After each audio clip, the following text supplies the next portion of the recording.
Новые сериалы 2026 года уже вышли из рекламного шума и попали туда, где все решает зритель.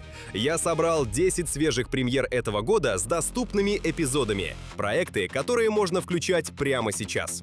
Мини-сериалы оставлены за рамками. Разговор только о проектах с собственным сезонным форматом и заявкой на продолжение. Внутри десятки. Выпуск постоянно меняет температуру. Начинаем почти с комедийного абсурда, быстро выходим в большие знакомые вселенные, а дальше тон темнеет.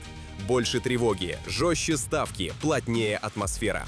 Так выпуск набирает ход. Каждая следующая история меняет масштаб, настроение и ожидание от того, что будет дальше. Платформы разные, подача у каждого сериала своя, но главное – все это уже на экране. Начнем снизу вверх, с самого странного приглашения, в котором брак внезапно становится вопросом физического масштаба. Сериал начинается с инцидента в лаборатории. Героиня-ученая попадает в собственный эксперимент и уменьшается до размера, который помещается в ладони мужа. Возвращается она в тот же брак, в ту же квартиру и к тому же супругу. Но все бытовое теперь работает против нее. Кран в ванной слишком высоко. Дверная ручка на уровне второго этажа. Холодильник открывает муж. Мобильным телефоном пользуется муж. До выхода из дома ее доносят. Каждый предмет в доме внезапно подсказывает, кто здесь главный. Из этой механики и растет жанр. Сначала это выглядит как странная семейная комедия, но очень быстро становится неприятно. Фантастическая идея обнажает то, что в браке часто прячется за улыбками, заботой и привычкой терпеть. Брак, в котором один партнер всегда занимал чуть больше места, теперь буквально измеряется этим самым местом. Сериал спокойно наблюдает, как двое взрослых людей договариваются о власти в условиях, где доказательства лежат прямо на ковре. Главный двигатель сериала – наблюдение за тем, как пара пытается продолжать жить. Привычные ссоры превращаются в комедию положений. Одна сторона физически не может уйти из комнаты, другая физически не может перестать чувствовать вину. Совместные ужины превращаются в переговоры с гарантией успеха только у одной стороны. И где-то между крошечным масштабом одной героини и обычным масштабом другого героя начинается настоящая сатира. На брак, на обоюдные манипуляции, на язык, которым мы прикрываем неравенство. И практическое замечание для тех, кто не выносит недельных ожиданий. На Пикоке все 10 эпизодов появились в день премьеры, 9 апреля 2026 года. Можно посмотреть за один вечер, можно растянуть на 2. Управляет темпом просмотра сам зритель, что для самой истории звучит почти как мстительная шутка. Многие ждали, что следующий заход в Хоукинс будет финальным сезоном основной истории, с теми же актерами и тем же лайв-экшн объемом. Истории из 85-го пошли по другой траектории. Спин-офф вышел в виде анимационного сериала, который сам по себе устроен совсем иначе. Действие происходит зимой 85-го, между событиями второго и третьего сезонов основной франшизы. В центре знакомая компания подростков Хоукинса – Майк, Лукас, Дастин, Уилл, Макс и 11. Они снова сталкиваются со сверхъестественной угрозой, идущей из изнанки. Но теперь история нарисована в стиле субботних утренних мультсериалов 80-х, на которых выросло само поколение героев. Для франшизы это интересный сдвиг. Анимация открывает то, что лайв-экшн делал сложнее и дороже. Полет чудовища над лесом, длинная погоня по тоннелям изнанки, кошмарный сон ребенка, которого боится сам же ребенок. Все это рисуется одним движением кадра. Анимация здесь сразу меняет скорость. Хоукинс становится свободнее. Можно быстрее прыгать между страхом, приключением и подростковой энергией, не тормозя историю тяжелым лайв-экшеном. И как раз чтобы подчеркнуть, что речь идет о полноценной жанровой главе, Netflix запустил сериал необычным ходом. Первые 2 эпизода получили ограниченный кинотеатральный показ еще до выхода на платформе. Премьера на стриминге состоялась 23 апреля 2026 года. Но к этому моменту зритель уже понимал, франшиза относится к спин-оффу как к полноценному жанровому событию. В итоге у сериала появляется простое и цепкое обещание. Мы снова возвращаемся в Хоукинс, но видим его под другим углом. Анимация дает этой истории больше воздуха. Можно зайти в зиму 85-го, показать новую угрозу и заполнить тот промежуток между сезонами, который основная линия раньше проходила слишком быстро. Поэтому спин-офф ощущается не случайной добавкой к франшизе, а отдельным заходом в знакомый мир с другим ритмом, другой пластикой и своей визуальной энергией. Дарт Мол — один из тех антагонистов, которых вселенная «Звездных войн» отказывалась хоронить. Его рассекали пополам на экране, выбрасывали в шахту, считали мертвым, и каждый раз он возвращался. Повелитель Теней наконец берет этого персонажа и ставит его в центр собственного анимационного сериала на Disney+. Время действия — период после «Войн клонов», когда республика разрушена, империя только формируется, а старые силы порядка временно отступили. В этой паузе Мол выстраивает теневой криминальный синдикат, сеть наемников, контрабандистов и информаторов, через которую он надеется управлять галактикой снизу. Под его опекой оказывается молодой выживший джедай, фигура, которой Мол одновременно нужен и опасен. И в этом главное напряжение сериала. Герой, известный своей яростью, вынужден учиться удерживать власть умом, расчетом и долгими разговорами. По подаче это космический криминальный боевик с приключенческим темпом. Здесь ставка сделана не на большие битвы со световыми мечами, а на более темный угол вселенной. Тайные договоренности, борьбу за влияние и резкие столкновения, где Мол чувствует себя особенно опасным. Угроза для Мола идет сразу с двух сторон. С одной — императорские силы, не любящие конкурентов. С другой — собственный синдикат, в котором каждый второй мечтает занять место главы. И здесь главная творческая опора сериала. Сэм Уитвер, который озвучивает Мола еще со времен «Войн клонов», вернулся к роли и в этом проекте. Команда сериала отдельно подчеркивала, Уитвер пришел как актер озвучания и одновременно как соавтор обсуждения психологии героя. В кадре это слышно. Мол здесь опасен не только яростью. Он уже знает вкус поражения, умеет ждать, умеет считать чужие слабости и все равно в любой момент может сорваться в силу. Что в итоге обещает сериал, это редкий для франшизы случай, когда легендарный антагонист получает собственную сцену и собственный темп. После многих коротких появлений Мол наконец сидит в центре кадра достаточно долго, чтобы зритель мог по-настоящему рассмотреть его как героя. Возвращение в мир, где женщины носят красные плащи и не имеют права читать. Это всегда рискованный шаг для франшизы. Рассказ служанки закончился на ноте, где казалось, дальше можно только повторяться. Заветы берут на себя более сложную задачу – показать Галаад уже изнутри, его собственного следующего поколения, спустя 15 лет после событий основного сериала. В центре сериала 3 девушки. Агнес выросла внутри Галаада, в семье командующего, и для нее мир красных плащей – это норма, а не диктатура. Дейзи живет в Канаде как обычная подросток и однажды узнает, что ее прошлое связано с тем самым Галаадом, который она привыкла видеть в новостях как чужую страну. Тетка Лидия, знакомая зрителю по основному сериалу, все еще внутри системы. Но теперь за ее спокойствием чувствуется опасная двойная игра. История запускается, когда жизни 3 героинь начинают пересекаться через скрытое сопротивление. My Day — подпольную сеть, которая выводит женщин и детей из Галаада. Здесь все держится на тихом страхе. Взгляд может выдать, пауза — насторожить, лишнее слово — разрушить жизнь. В Галааде даже обычный разговор может закончиться исчезновением человека. Заветы возвращают нас в Галаад глазами молодых героинь, которые еще не привыкли считать этот ужас нормой. Поэтому все, что взрослые уже приняли как часть системы, для них ощущается первым столкновением с настоящей жестокостью. И отдельно сигнал индустрии. Hulu продлил сериал на 2-й сезон еще вокруг финала 1-го, без долгих ожиданий статистики. Для платформы это нетипичный жест. Обычно дистопические продолжения проходят более длинную проверку аудитории. Раннее продление означает, что у мира Галаада есть план, у создателей выстроенная арка, а у зрителя гарантия, что вход в этот сериал не оборвется через 10 эпизодов. Продолжения такого масштаба обычно превращаются в усталую копию исходного сериала. Заветы из этой ловушки выходят, и сезон получает собственную ценность.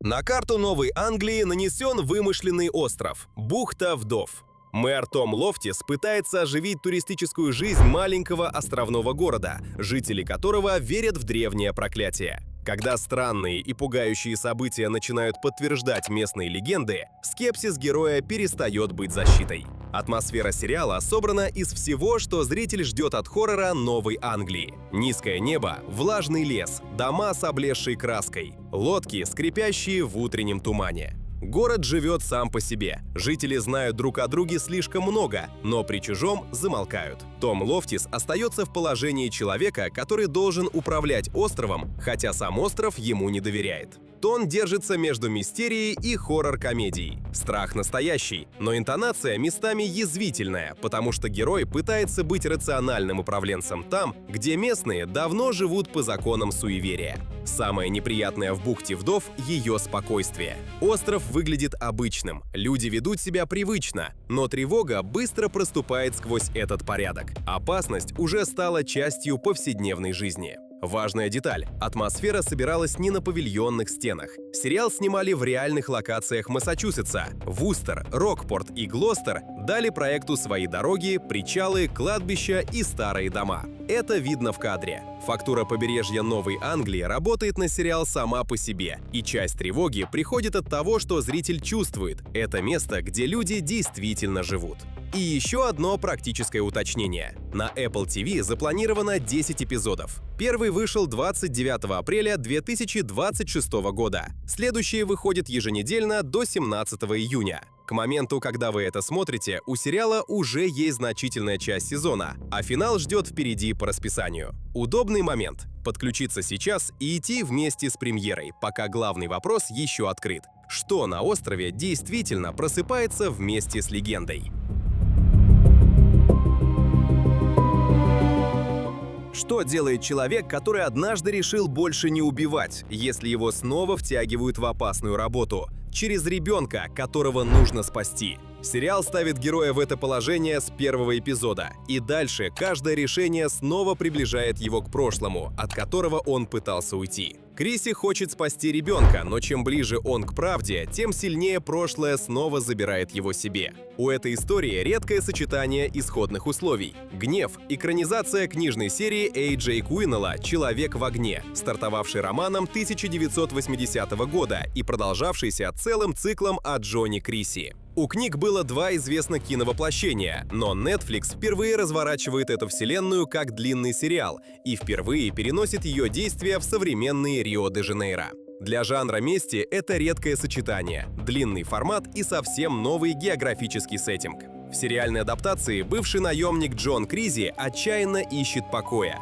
Его пытаются вернуть к жизни через, казалось бы, тихую работу – стать телохранителем девочки из богатой семьи в Рио. Через несколько недель девочку похищают. С этого момента гнев становится экшн-триллером криминального регистра. Рио здесь не просто фон. Для Криси это чужой, опасный город, где за красивыми фасадами быстро открываются связи, деньги, страх и чужие договоренности. Сначала кажется, что он просто должен охранять девочку из богатой семьи. Эта тихая работа быстро рушится. Исчезновение девочки втягивает Криси в цепочку людей, денег и договоренностей, где каждый новый след ведет к кому-то выше. Сериалу хватает времени не сразу бросать Криси в экшен. Он сначала показывает тишину перед срывом. Человек еще держится, еще пытается не стать прежним собой.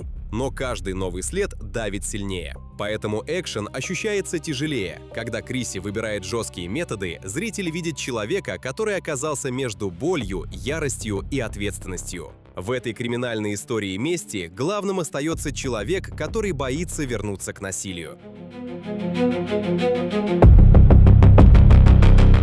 12,9 миллиона зрителей за первую неделю, 99 миллионов видеопросмотров и больше 2 миллионов социальных взаимодействий за первые 3 дня. С этими цифрами «Ранчо Даттонов» вышло на Paramount+ и сразу стало крупнейшим дебютом оригинального сериала в истории платформы. Для сериала продолжение, который существует в мире другой большой франшизы, это редкий случай. Спин-офф открылся сильнее, чем многие самостоятельные премьеры года. Сериал продолжает мир Йеллоустона, но через смену точки опоры. Часть семьи Даттонов покидает Монтану и переезжает в Техас, чтобы взять под управление новое ранчо. Старая динамика семьи едет с ними. Те же недоговоренности, те же конфликты вокруг власти, те же столкновения поколений. Меняется только пейзаж и набор соседей. Техасские равнины, новый климат, новые соседи-владельцы, новые правила того, как ведется здесь скотоводческий бизнес. Здесь вестерн-драма соединяется с современным экономическим давлением. Половина конфликтов решается верхом, половина в кабинетах с юристами и в разговорах о земельном праве. Главное наблюдение для зрителя в том, что ранчо Даттонов — попытка перенастроить мир Йеллоустона под новые условия.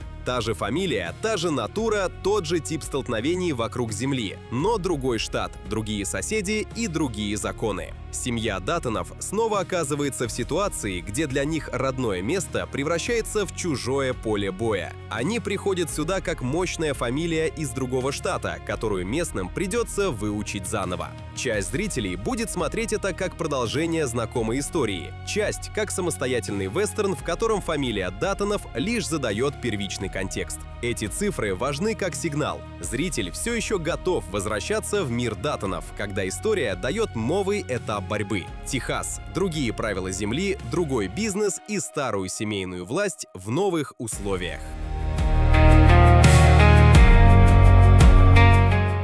Сериал переносит нас в закрытое сообщество для пенсионеров на юго-западе. США. Место, где все будто создано для тишины и безопасности. Люди здесь хотят покоя, понятного распорядка и ощущения, что главное уже позади. Но именно здесь появляется потусторонняя угроза, которая буквально крадет у пожилых жителей время. И это сразу делает мистерию личной. У этих героев забирают не абстрактное будущее, а то, чего у них и так осталось меньше всего. Главная сила Борроуз в героях, которых никто не спешит слушать. Они первыми чувствуют опасность, но окружающим слишком легко списать это на возраст, усталость и забывчивость. Для самих героев каждый такой сбой становится доказательством, что рядом происходит что-то невозможное. Чем дальше заходит история, тем яснее становится. Именно они должны понять, что происходит, пока угроза не добралась до всех. По форме это сверхъестественная фантастика с интонацией мистерии, медленный ход, странные совпадения, тишина и моменты, когда герой смотрит туда, куда нормальный человек смотреть не стал бы. Отдельная эмоциональная опора сериала — песня Брюса Спрингстина «Громовая дорога». Создатели объясняли, что она важна для проекта как мотив памяти о молодости, которая все еще живет внутри стареющего тела. Поэтому музыка здесь не украшение, а способ связать фантастическую угрозу с очень человеческим ощущением прожитой жизни. Из этого и складывается странное обаяние Борроуз. Сериал берет жанр, где обычно действуют молодые и сильные, и отдает его героям с большим прошлым, усталостью и опытом, который никто вокруг не воспринимает всерьез. Потусторонняя угроза против людей, у которых крадут последнее время, это уже не просто жанровая завязка, а очень личный страх. Сериал устроен как ответ на вопрос, который альтернативные истории редко задают. Что мы увидели бы, если бы камеры космической гонки развернулись на 180 градусов? Звездный городок уходит на советскую сторону той реальности, где Луна стала спорной территорией, и показывает закрытый военный город Звездный, место, где готовят космонавтов, тренируют экипажи, принимают решения о следующих миссиях. Главные герои — несколько советских космонавтов и работников программы, и сериал ведет их параллельно. Тренировки, личные истории, политические разговоры, столкновения с системой, которая одновременно опекает и контролирует. Форма здесь ближе к исторической драме альтернативной реальности с напряжением шпионского триллера. Сюжет первого сезона разворачивается вокруг подготовки к следующему ключевому шагу советской космической программы. Эта миссия должна доказать, что Москва не отстала от Хьюстона. Параллельно внутри Звездного начинают происходить вещи, которые объяснить простым языком устава нельзя. Исчезновение документов, странные приказы, появление людей, которых там не должно быть. Темп сериала медленный, плотный, с долгими крупными планами. Больше похоже на 70-е годы советского кино, чем на сегодняшний динамичный триллер. Атмосфера сериала держится на одной решающей опоре. «Звездный городок» снимали в Литве, в Вильнюсе. Город дал сериалу настоящие советские пространства. Площади, лестничные клетки, заводские корпуса, типовые жилые кварталы. То, что в декорациях пришлось бы строить заново, здесь стоит на улицах. Здесь эпоху не нужно объяснять. Двор, лестничная клетка, взгляд из окна. И уже понятно, как советская космическая мечта соседствует с серой повседневностью. Этот выбор локации делает сериал визуально точным. Зритель сразу чувствует вес эпохи, не задумываясь, почему именно. Это и есть главное в «Звездном городке». Сериал дает почувствовать, как выглядит надежда космической гонки, когда смотришь на нее с противоположного берега. Альтернативная история жанра казалась исчерпанной после «Ради всего человечества». «Звездный городок» находит в ней еще один поворот. Главное решение этого сериала — формат показа. «Паук Нуар» вышел сразу в двух версиях — черно-белой и цветной. Каждый эпизод существует параллельно в обеих, и зритель сам выбирает, какой смотреть. Это редкий случай в современном телевидении, когда выбор подачи остается в руках зрителя. И еще одна важная деталь. Николас Кейдж в интервью отдельно говорил, что строил свою игру под черно-белое восприятие. То есть в кадре, лишенном цвета, его жесты, паузы и контраста лица читаются иначе, чем в цветной версии. Это два разных просмотровых опыта одного и того же сериала. Действие происходит в Нью-Йорке 30-х годов. Главный герой — частный детектив с альтер-эго Паука Нуара, человек с тяжелым прошлым и привычкой никому не доверять. Он пытается распутать большое дело в городе, где организованная преступность смешана с политикой, а полиция — с обеими сторонами. Здесь супергеройская маска попадает в мир старого Нуара. Каждый разговор звучит как проверка, каждый союз выглядит временным, а доверие становится самой опасной ошибкой. Супергеройская часть добавляет еще один риск. Герой обладает возможностями, которые должен скрывать, и каждое использование силы может его раскрыть. И тут вторая опора сериала. Для Николаса Кейджа Паук Нуар стал первой главной телевизионной ролью. Раньше он уже работал с этим персонажем, озвучивал нуарного Человека-паука в анимации, но в живой сериальной форме это его дебют. Выбор материала здесь точный. В черно-белом кадре особенно важны паузы, взгляд, пластика и умение держать старый нуарный тон. Кейдж как раз умеет играть на такой грани. Сдержанно, странно и чуть опасно. Паук Нуар делает то, ради чего этот список имеет смысл смотреть. Кейдж и команда берут нуарный стиль всерьез. Он влияет на игру, кадр и сам способ смотреть историю. Сериал предлагает новый способ увидеть знакомую историю и дает зрителю прямой выбор — смотреть ее в черно-белой или цветной версии.